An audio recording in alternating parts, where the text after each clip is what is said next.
Today, Israel stands at the brink. Hamas signals it may compromise. Egypt pushes a sweeping ceasefire plan, and rumors emerge of resettling Gazans abroad. Inside Israel, a nationwide strike threatens to grind the country to a halt. And at the center of it all, Prime Minister Netanyahu is insisting on a full hostage deal and Hamas surrender. Is this the moment of breakthrough or the beginning of an even deeper crisis? We're covering it all on today's Jerusalem Minute.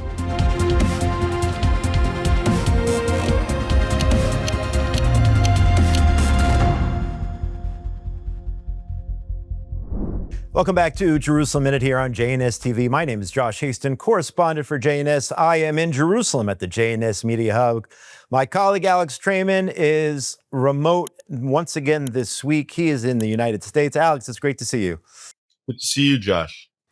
Well, let's get right to the news. There is chaos here on this Sunday in Israel. You know, Sunday is the first day in the work week here. We don't have a Sunday off. A nationwide strike. Hundreds of local authorities, businesses, universities, the tech sector organizations are joining this strike, saying that it's to end the war and to have the hostages released.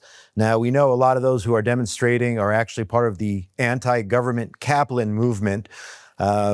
And there are people who are saying, including Minister Bezalel Smotrich, that the protesters are actually doing more harm than good, saying that this is playing into Hamas's hands. And just to give you an example, Al Jazeera actually covering these protests live.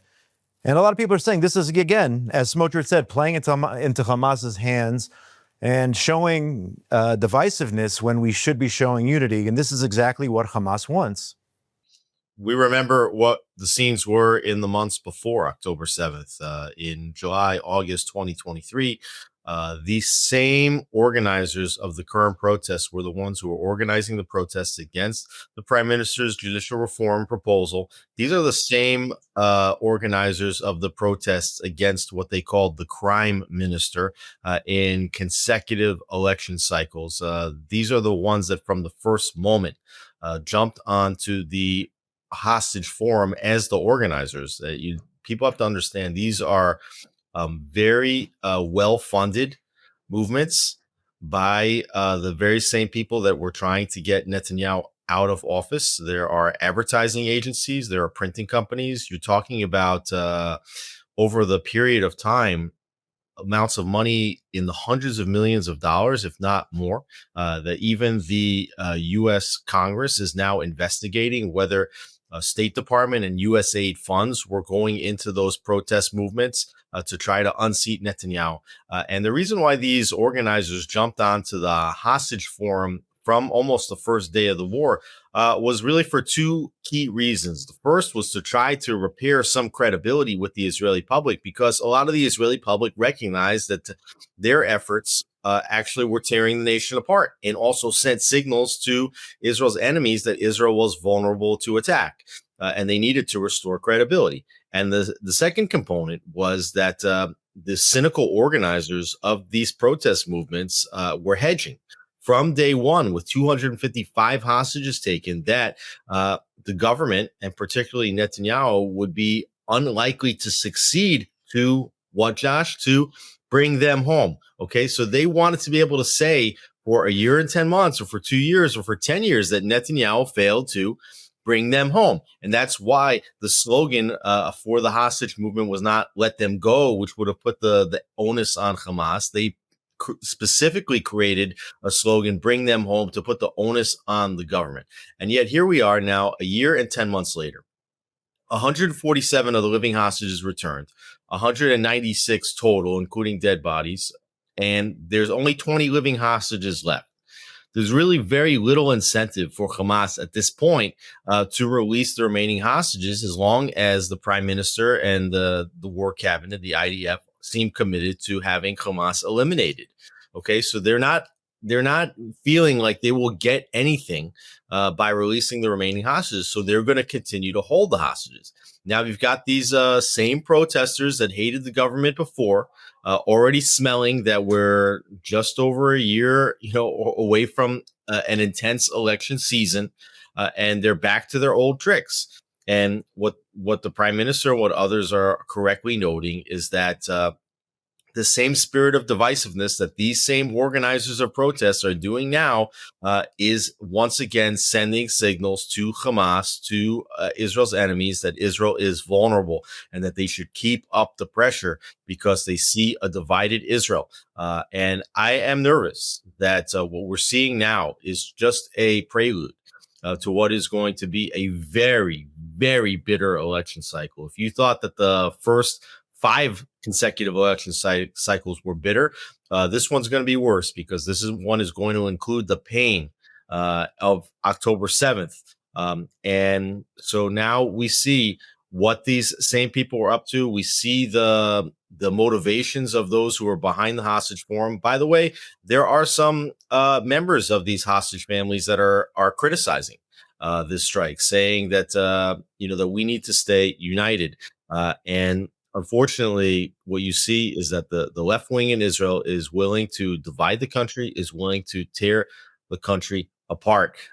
And this is their first opening salvo, so to speak. But let's hope that the majority of the nation doesn't fall for it.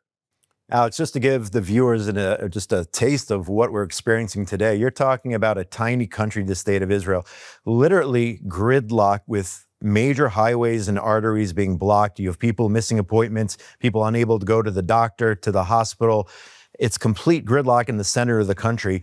And exactly what you said, you did have hostage families, the families of those who are being held in Gaza. Some of them themselves actually came out publicly today and said, guys, please just go home. It is not going to further our cause of getting the hostages released if you are here protesting and literally shutting down the entire nation, not letting anyone leave their houses. You cannot get to Tel Aviv from Jerusalem today.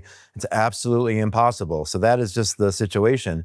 And there's something important missing, like and disingenuous in what the hostage forum is stating when they're saying that they're calling for an end to the war and a release of all the hostages.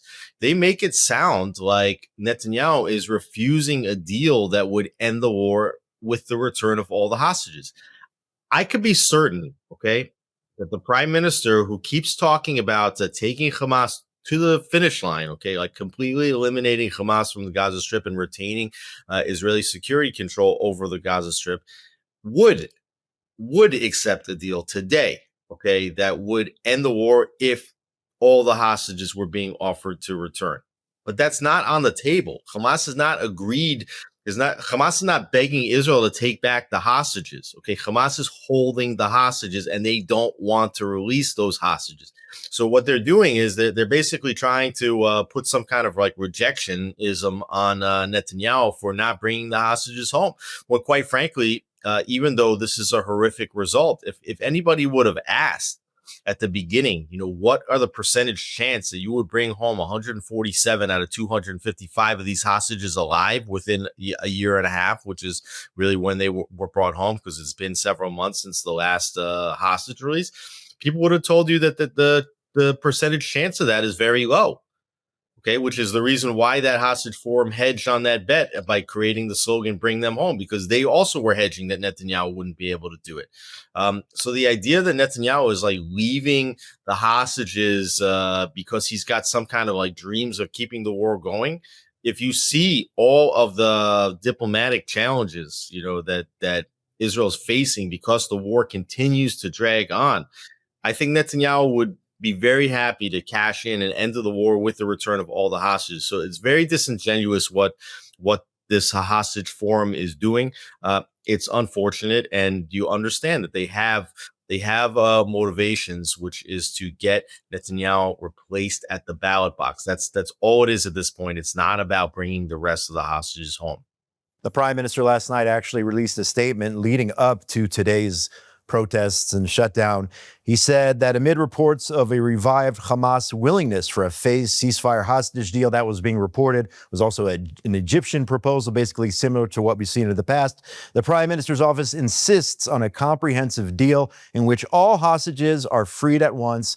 and all of Prime Minister Netanyahu's conditions are met, that means Hamas is no longer in power, in addition to the Gaza not being a threat anymore, and now creating a security barrier surrounding Gaza. At the same time, according to the prime minister, setting up some sort of civil administration of Arab countries to eventually set up shop there and lead in Gaza. So the prime minister, in anticipation, making that statement released on the news last night. Yeah, at the start of the cabinet meeting, the prime minister basically said that Hamas is demanding a complete Israeli withdrawal from the Gaza Strip, which also includes the Philadelphia corridor, which is essentially the smuggling route between Egypt and Gaza. So they're demanding like a full release that they can rebuild. They want to stay in power. They want to rebuild. They don't. By the way, they're very happy for the Palestinians living in Gaza to live in squalor, to be victims, for the duration, to continue to sow hatred against the state of Israel, and so what the prime minister is trying to indicate here is that if Israel will give in to the demands of Hamas and allow Hamas to stay in power and allow those smuggling routes to stay open and allow Hamas to be the recipients of what will likely be a flood of humanitarian aid, like billions and billions of dollars, once this war gets declared over, because international community is going to start pouring money into Gaza, that Hamas is going to be able to rebuild. And that October 7th was not an isolated event. Because Hamas would be willing to do it again. Absolutely, Alex. And at the same time, there is a potential destination for Gazans who would like to leave the Gaza Strip, get off the front lines of the war. As in any situation around the world where there's a conflict and people are allowed to go, that has not been the case for Gaza. But what came up this week was a report by the Associated Press indicating that Israel is perhaps talking to South Sudan as a destination for Gazans who want to leave. In fact, Deputy Foreign Minister Sharon Haskell is in South Sudan, or has been over the last several days, in a series of meetings. Now, the South Sudanese government has denied that they are, at this point, willing to take in any Gazans, but the deputy foreign minister is there. I'm assuming that this subject matter did come up in discussion she's having with that government. Oh, absolutely. Israel is definitely looking at places that Gazans can go. And you do feel like the pressure valve is getting closer to being released. We've seen some videos in the last several days of Gazans arriving in Belgium, of some Gazans maybe arriving in France. And the questions of when did these people get out? Did they get out before October 7th?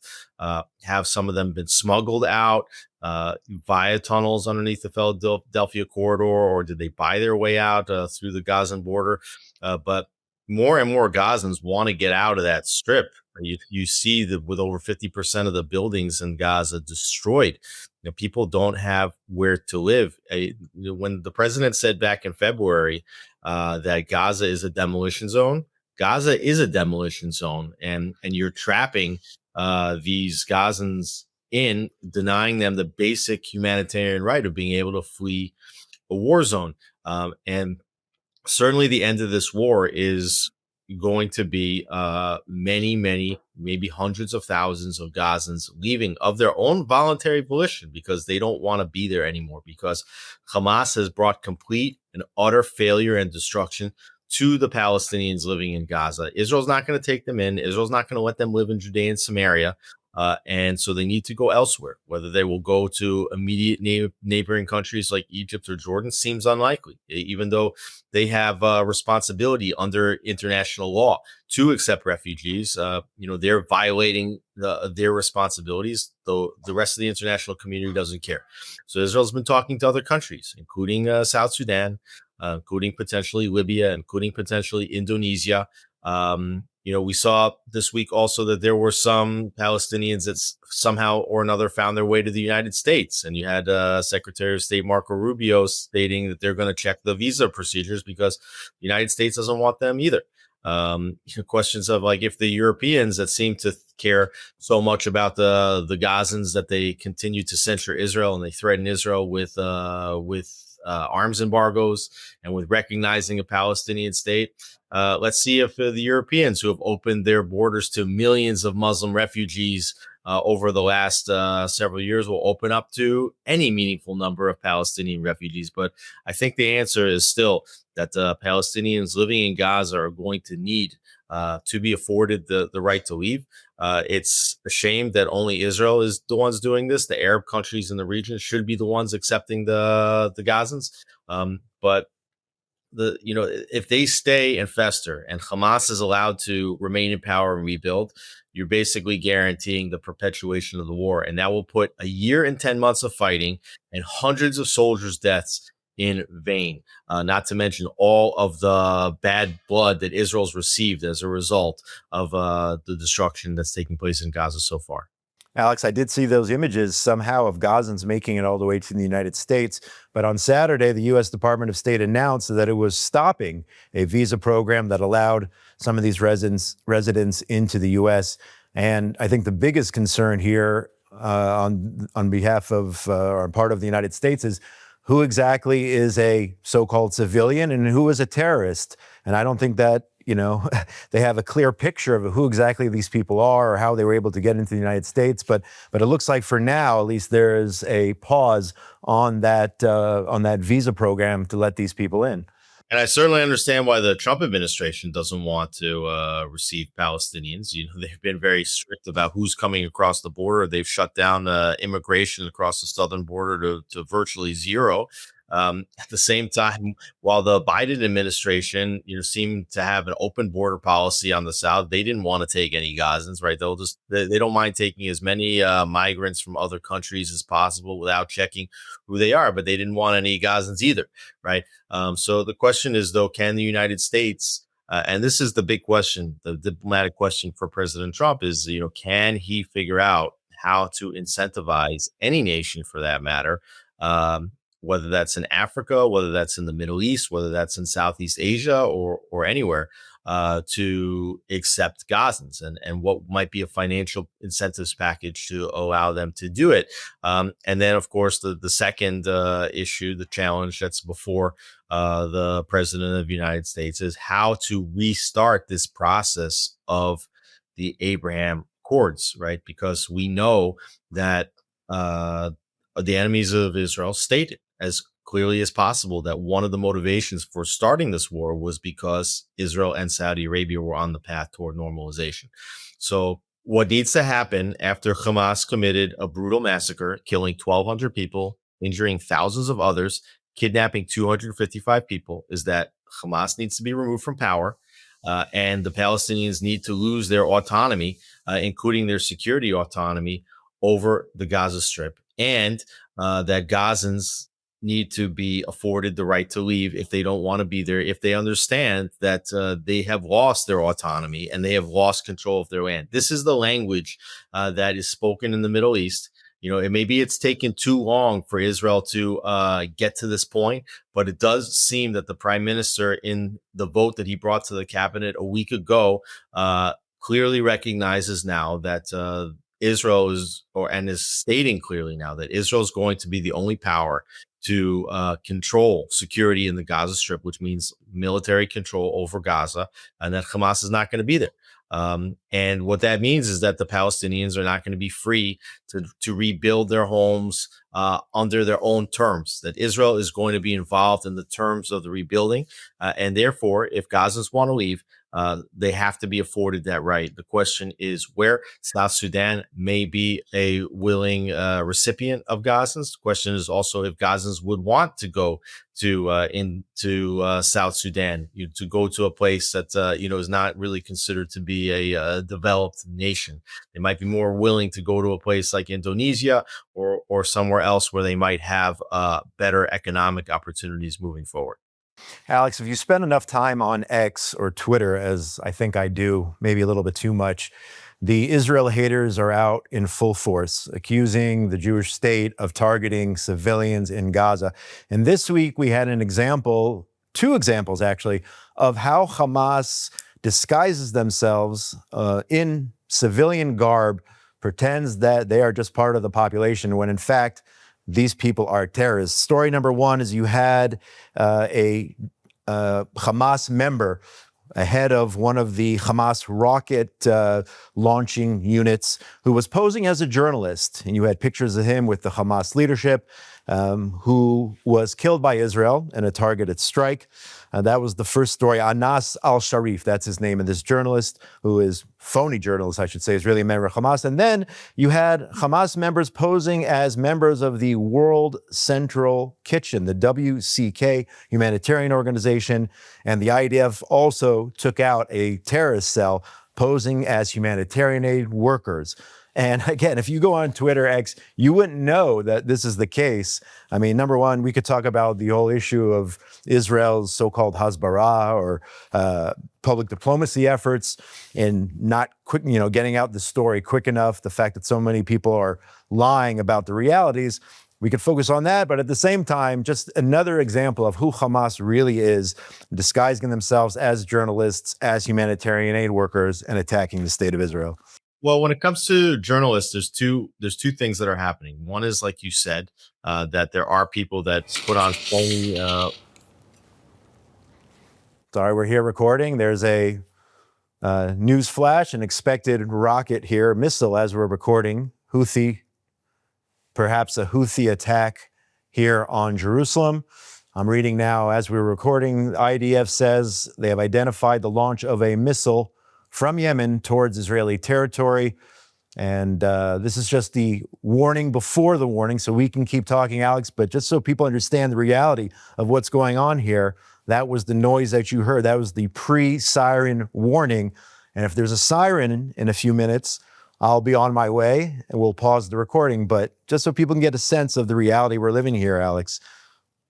Well, let's just jump to this. The Israeli Navy struck at a major power plant in Yemen in retaliation for what has been about a year and 10 months of consistent firing of ballistic missiles at Israel, in addition to, restricting the ability of commercial goods to reach Israel via the Suez Canal, making the price of goods for Israel and everything more expensive.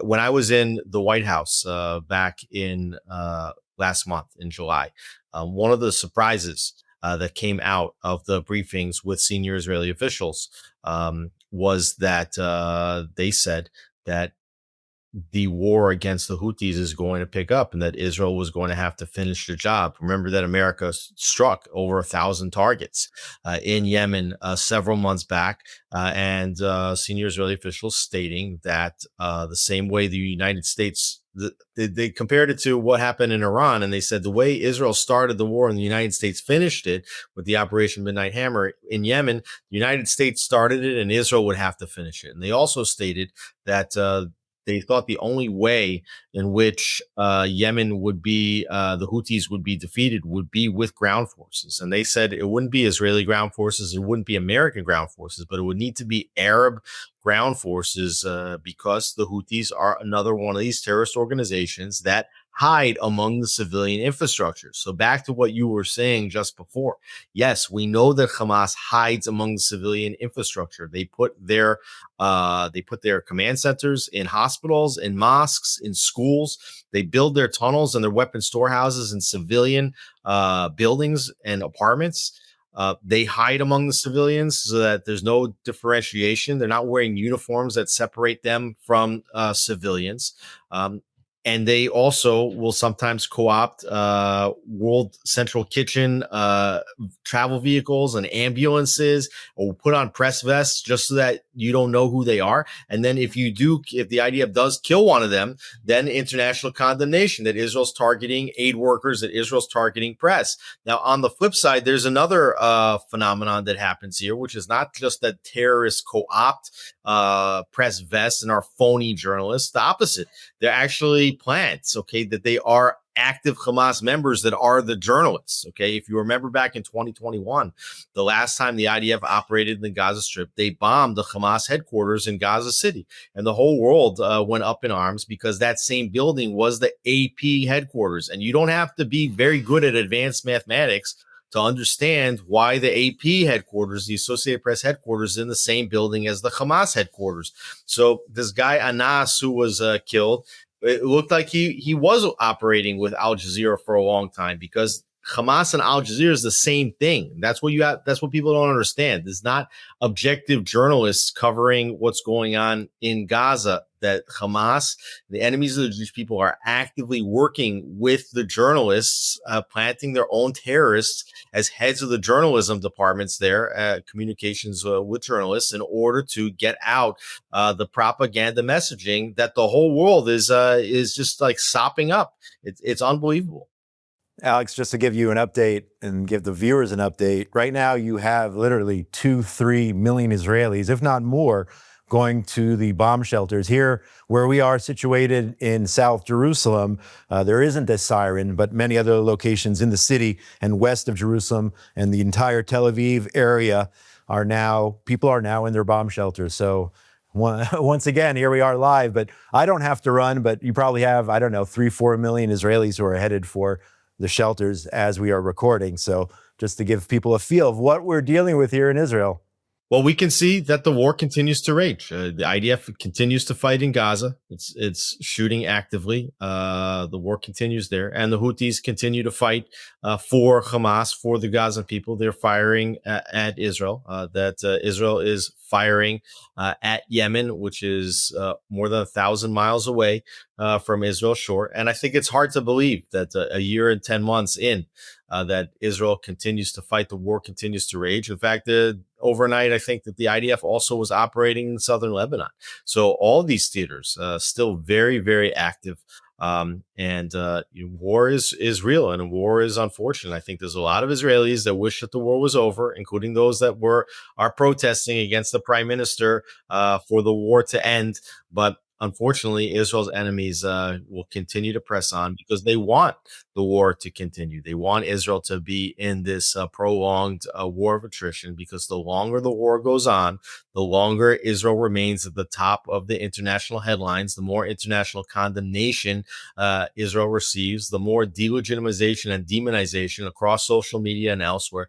So this is a strategy. Their strategy is to draw the war out as long as possible, even if that means just shooting a couple of ballistic missiles at a time, and to continue to remain a pest that needs to be dealt with. Alex, and one more update here from the IDF. Following the sirens that sounded a short while ago in several areas in Israel, a missile launched for Yemen was intercepted by the IAF. So Israel shooting down yet another ballistic missile from Yemen. We've had several attempts over the last week. I think there was 2 or 3 drones which were launched by Yemen in attempt to try to harm the state of Israel.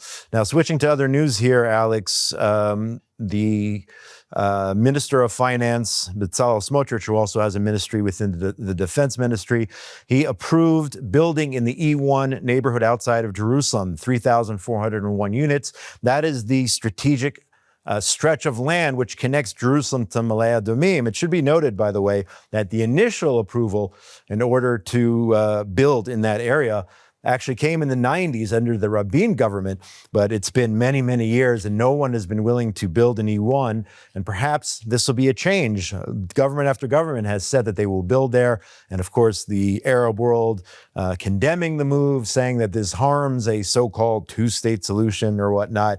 But maybe after all this time, maybe Israel will build an E1 finally. Let's go back to the history and learn about this E1. Okay, you have Jerusalem. It's in the center of the country. The main road, highway number 1, that leads down to the Dead Sea, that in the British period actually went all the way to Amman, Jordan.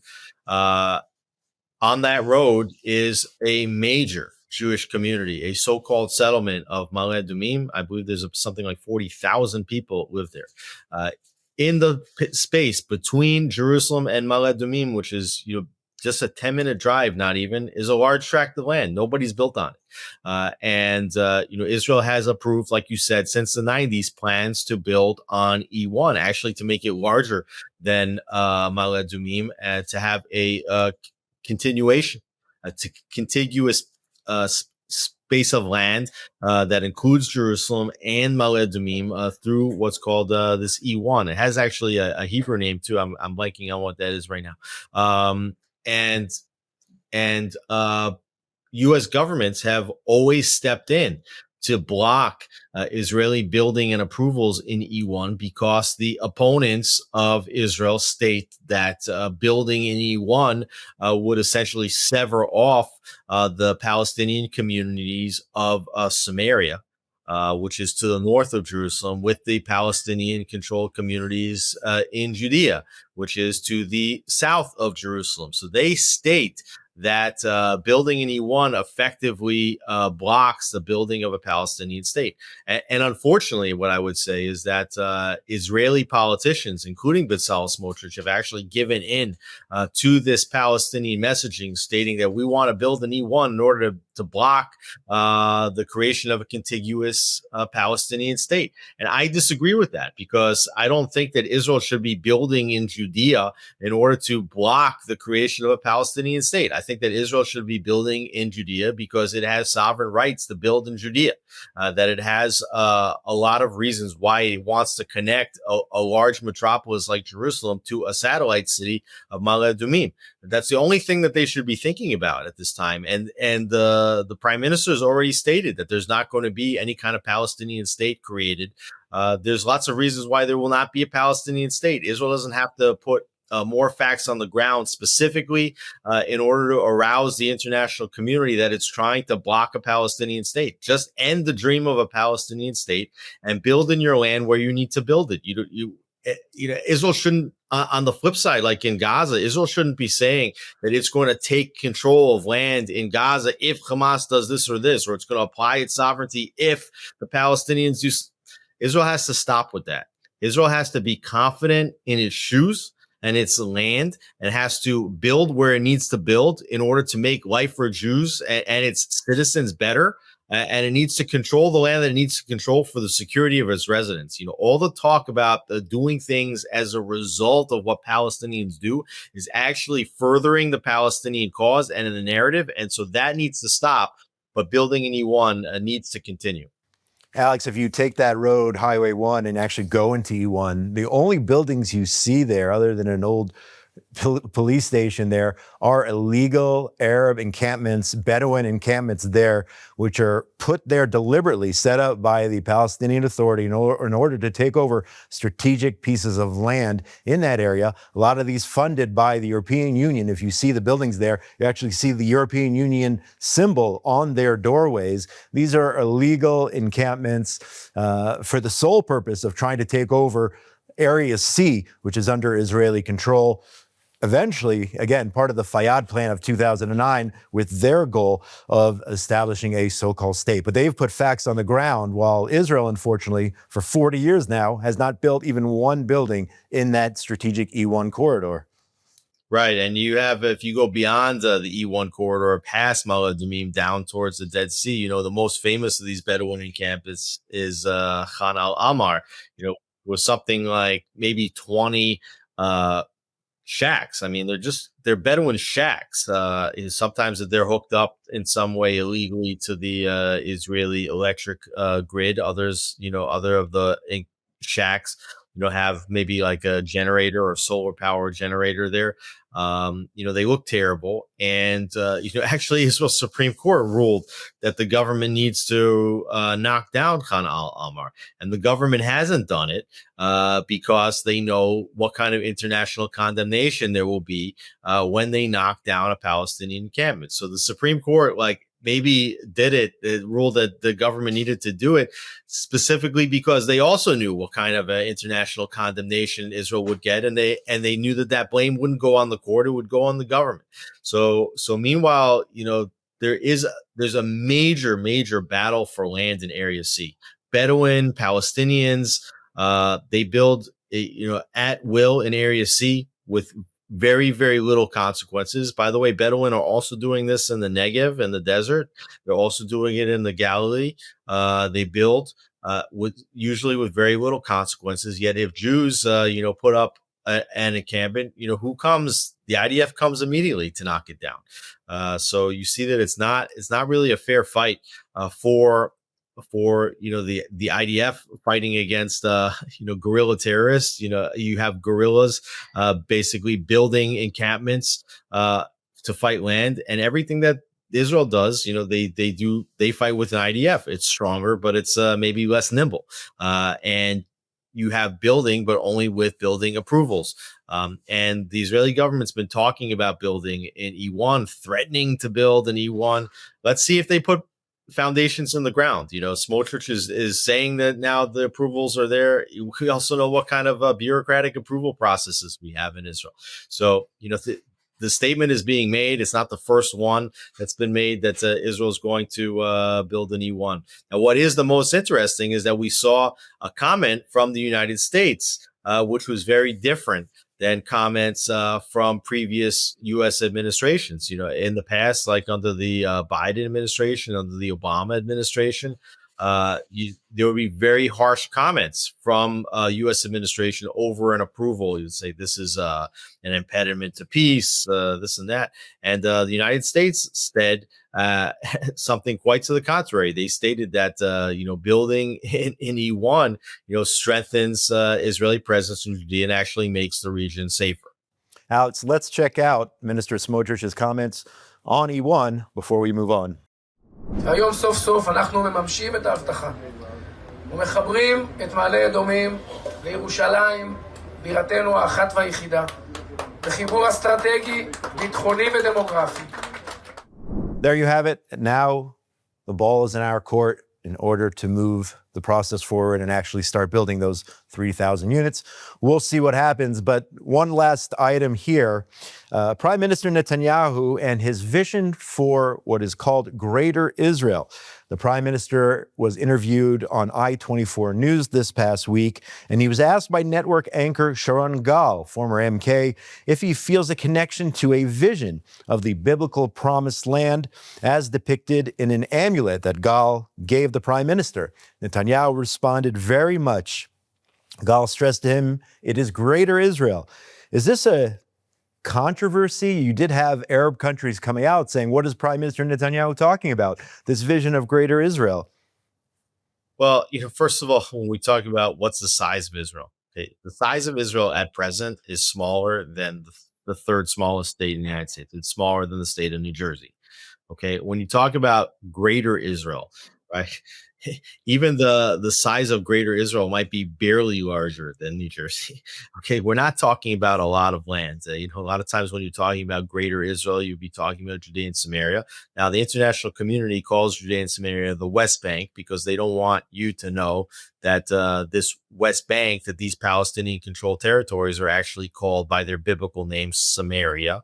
Like the Good Samaritan comes from Samaria.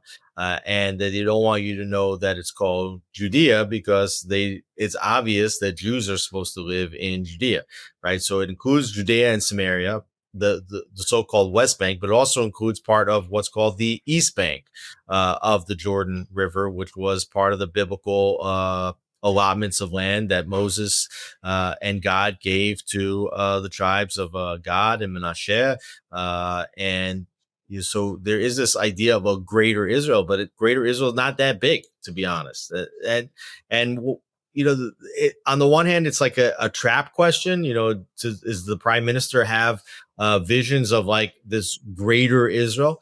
Well, what's the Prime Minister done to move and to take this Greater Israel in all the years that he's been the Prime Minister? Right. The Prime Minister is not moving ahead. Like, okay, he believes in the Bible. That's what he's saying. He's like, yeah, I feel connected to all the lands that the Bible says that the Jewish people should be connected to. But that doesn't mean that that this pragmatic Prime Minister is moving towards realizing the vision of a Greater Israel. He just says it's deep in his heart someplace, right? It's like the same way that the Christians have deep in their heart the second coming, or that Jews have deep in their heart the coming of the Messiah, or that Muslims have in their heart the coming of the Mahdi, or whatever it is. There's a lot of Muslims out there that believe in that any land that was ever Muslim land must continue to be Muslim land. The question is, are the Muslims working to do that? Right. So, I think it was a little bit of a trap question. But then, of course, what happens? And the Prime Minister didn't say anything about going to get that. He just said that he felt a connection to it. Right. And while you have members of the international community calling the Prime Minister's statements a provocation. Right. Here we go. Like I'm saying that You have a basically like a secular prime minister saying, yeah, I feel some connection in my heart to like a lot of the faith that I don't even necessarily practice. And now the whole international community is like up in arms because there's some kind of a provocation here. Everything that the prime minister says is a provocation. Yeah, exactly, Alex. Let's see us build an E1 first, and then maybe we can talk about the greater Israel. Then the government doesn't even protect Israel's hold on like smaller Israel. Okay, like or the Temple Mount. What? Or the issues with the Temple Mount. And even Gaza. Like even now, as the IDF has basically taken over most of Gaza, as they're proceeding, they're saying, okay, well, now we're going to go take over another part of Gaza. And it's some kind of like major controversy. On day one, the prime minister could have said, we're taking over all of Gaza. Meanwhile, the prime minister stating that they don't want to stay in the Gaza. There's nothing that this prime minister is doing that demonstrates that he is pushing towards this greater Israel that the interviewer asked him, on I-24. But meanwhile, again, anything that Israel does, says, everything is a provocation. Everything under the microscope. That is the way it has been, and that's the way it will continue to be here in the near future. Let's see if things can change one day. Alex Trayman, CEO of JNS News. My name is Josh Haston here in the JNS Media Hub. Always great to see you, Alex. Have a good week. We'll talk again via the system we have in place as you are in the United States. And again, looking forward to having you back in studio here, hopefully in 2 weeks, right? Thank you so much, Josh. Yeah, looking forward to getting back. And thanks to everybody behind the scenes here at JNS TV, Ryan Lifshitz, Zach Sickerman, Esther Eden, and Yuri Svetsky, the studio director. Have a great week, everybody. We'll see you on Jerusalem Minute next week. Make sure you go on to JNS TV for all of the amazing content we have to provide, and go to jns.org for all the latest breaking news from Israel, the Middle East, and the entire Jewish world. Have a great week.